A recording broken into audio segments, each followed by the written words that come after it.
Colorado Senator Michael Bennet is officially running for president. He joins a long list of Democrats vying for the nomination. We asked Senator Bennet about a wide range of issues, including the recent deadly school shootings at UNC Charlotte. First of all, I feel horrible about what happened in Charlotte. And every time one of these things happens, the first thing I think about are the people that have been affected by it, including my own daughters, who then go to school thinking this could happen to them. We weren't raised in at least I wasn't raised in a generation where kids worried that they'd get shot when they went to school. And by the way, that's not just about mass shootings. That's also about the daily violence that stalks kids in America's cities on the west side of Chicago or the south side of Chicago. We need to deal with this as a culture. And I think the first thing we could do is pass the background check bill that the House of Representatives just passed. We should pass that in the Senate. Mitch McConnell should bring that to the floor. But we got to do more than that. We got to do more than that with mental health. We got to do more to protect kids in cities, like I said earlier, that are being shot sometimes randomly and sometimes through recrimination. And there's a lot there we could do with our school system as well. So I think if Mitch McConnell does not pass this background check, does not put it on the floor, Americans should hold him to account, and the majority to account. 90% of Americans support background checks. We passed them. You mentioned Columbine, and there was also Aurora in my state. Sure. You know, terrible, terrible things. We passed background checks that closed the gun show loophole and the internet loophole. We limited the size of magazines that somebody could use.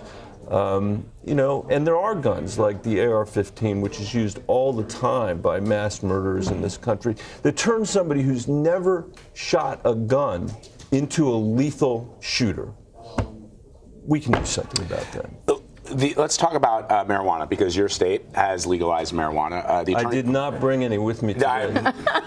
If that's what you want to talk about. After the show, Senator. I feel like you get asked that question often. You had the line ready, so people must ask you. Jumping the gun. Sorry.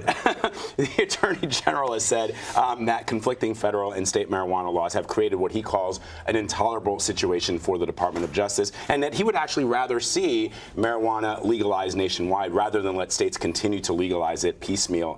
Do you agree with the Attorney General's assessment? And if you were elected president, would you push to legalize marijuana nationwide? I think we should. Legalize it nationwide. And decriminalize it, and make sure that people that are in jail for marijuana offenses, you know, over a drug that's now legal in my state.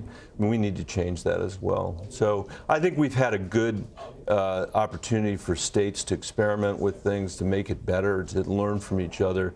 And we've got to have our banking laws catch up to that. We've got to have our criminal justice laws catch up to that. What have been the result? What have you seen in Colorado that the rest of the country, and especially lawmakers who are looking at this and struggling with this, that they could take away from? I think there are two things. I think that you want to do everything you can to keep marijuana or THC out of the hands of adolescent kids, because when your brain is developing, that's not the science shows that's not a time you want to be consuming it. And we've had our challenges with that. You know, when you have a piece of candy that's indistinguishable from something that's got marijuana in it or not, that's a challenging thing. We've worked to regulate that, and we've gotten better at that. The challenge we continue to have, which states around the country also have, is this issue of banking, because you know, marijuana, there are banks that are worried that if they get in the business of banking marijuana firms, or even if they refinance a commercial lease for a mall, a strip mall that has a marijuana dispensary in it, that they're going to get in trouble with the Justice Department, and that they're going to have to pay a heavy price for that and lose their bank charter. So those are two of the things that I think are most important. But you know, on net, there's not a lot of evidence that we've had more emergency room visits or more traffic accidents or more crime. I think making sure we keep it out of the hands of adolescent kids is really important. Vlad opened with a question. Probably the number one question you're being asked is why you're running. Probably the number two question is, with such a large field of Democrats running for president, a very diverse field, how do you stand out? Yeah. Well, first of all, I think that the fact that we have a large and diverse field is a tremendous testament to the Democratic Party. As a country, we've gotten in this place where we think if we disagree that somehow we're not Americans anymore. This whole republic is founded on the idea that we're going to have disagreements, not that we're going to have agreements. The question is, how do we, out of those agreements or disagreements, build more durable and imaginative solutions for our kids and for our grandkids? That's what we need to do. So the fact that we've got a big plurality of people and diversity of people in the Democrats excites me. It doesn't scare me. And I think we will benefit from the competition of ideas. I will benefit from the competition of ideas in that primary. I think I'll stand out in a number of ways. One, I tell the truth to the people I represent, and I'm going to continue to do that as a political candidate. And part of that truth is that we cannot continue to go down this road in our politics, and that's not just about Donald Trump, it's about before he got here, and expect to deliver for the next generation and secure America's role in the world. Second, I've won very hard races in a swing state, in a western state of Colorado that had a lot of red counties that went for Trump, but also went for me.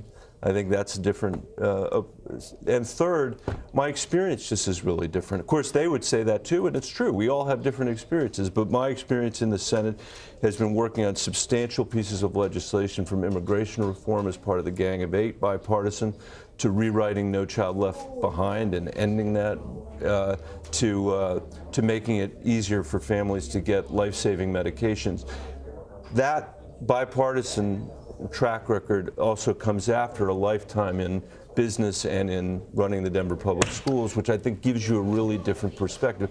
I mean, especially the work in the schools. That is a place where I came face to face with America, both the incredible promise of our kids and the promise that's being stolen every single day when a kid walks into a classroom that's not adequately supplied or doesn't have a teacher that is up to the task. We've got so much to do there. Senator, before we let you go, I know we got to wrap this up, but because of this very diverse group of candidates that's running, many of the issues that are front and center in this election have not been front and center in past. We're talking about LGBTQ issues. We're talking about Black Lives Matter. For example, Colin Kaepernick taking a knee at football games to protest police brutality in African-American communities. You say that you support some of those issues that the current crop of Democrats are running on. For example, where do you stand on those issues, LGBTQ, Black Lives Matter? Yeah, so I support both, and I think that the reason we're having that is not just because of the diversity of the field, but that's a big reason. It's also because of how offensive Donald Trump has been, and how our job as Americans since the founding of this country, which, by the way, was not perfect. People treat it like in the cartoons like it was perfect. I mean, the founding fathers did many wonderful things, but they perpetuated human slavery. Just to take one example, that was terrible. I can't think of something more terrible than that.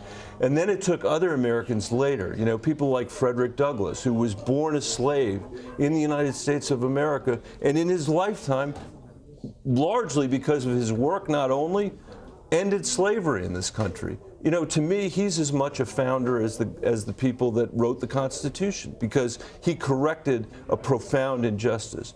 Women who fought for the right to vote, same thing. What happened in the Civil Rights Movement? Donald Trump is an aberration from all of that. Our job has been to become more democratic, more fair, more free as a country. And I'm glad the Democratic candidates are taking the position they are, because that's what's normal in our country, that we improve, that we make progress, not that we go back to some time that never existed where we're back in the world of segregation and Jim Crow and people being in the closet, not able to marry the person that they want. Senator Bennet, thank you very, very much for stopping by. We appreciate it. I'll meet you in the back of the broadcast center. No. We have a show to do. Oh, sorry. Yeah. That's okay. You can do it. Hanging out on the steps back there. Look, you're not going to be the only ones having fun. Sorry. All right, you guys. Thank you. Thank you very much. Appreciate it.